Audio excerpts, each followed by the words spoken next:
John Heilman, the White House coronavirus task force seems to be disbanded. We will not be subject to those end of day 2-hour performances anymore until, I guess, Donald Trump gets too bored and decides to go out there and try something else on television.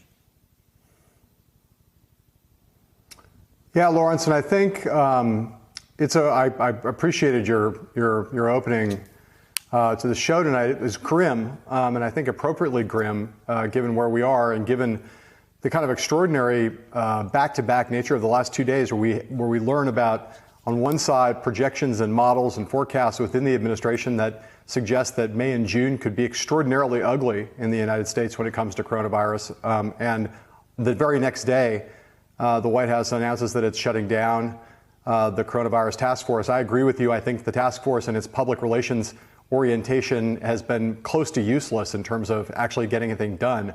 And yet, on the political side, to see Donald Trump at this moment having what can only be described as a mission accomplished moment, if that is in fact where we're going, shutting down this coronavirus task force and basically saying what he's now saying, which is, a lot of people are going to get hurt. Some of them are going to get hurt really badly going forward, but we must reopen this economy.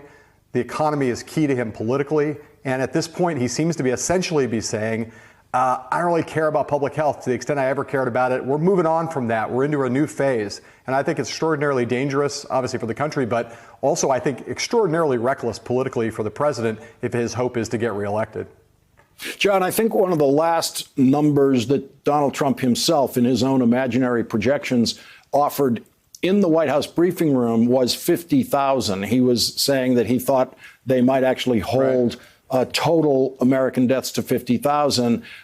Is it just that Donald Trump doesn't want to go into that room anymore when the numbers are going up and up, and his administration has some projections that indicate that the death rate could be doubling in the month of June, and they could be announcing 3,000 per day? Yes, I think Lawrence, we've talked about various strategies or tactics that President Trump has tried in the course of 2020 with respect to COVID-19. The first was downplaying. Then we had blame shifting. And now, more recently, we've been in the moment of goalpost shifting, where that 50,000 projection that he gave that one day in the White House we actually got to 50,000 that week. There was like a Monday that he said that he thought it might only be 50,000 deaths. And we actually crossed over the 50,000 threshold within 4 days of when he said that.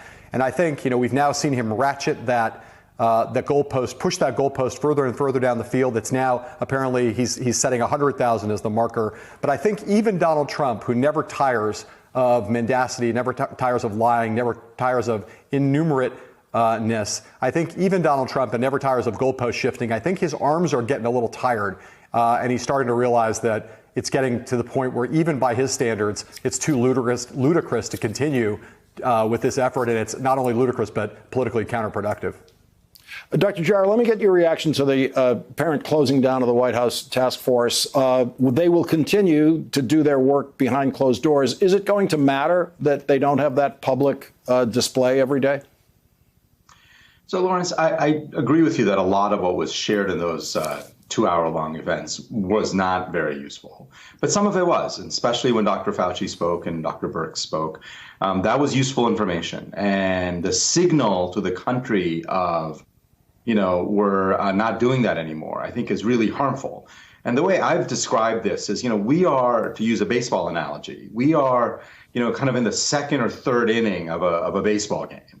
And what it feels like is the manager has decided just to leave. And that's a problem. We need our manager to get us through the game.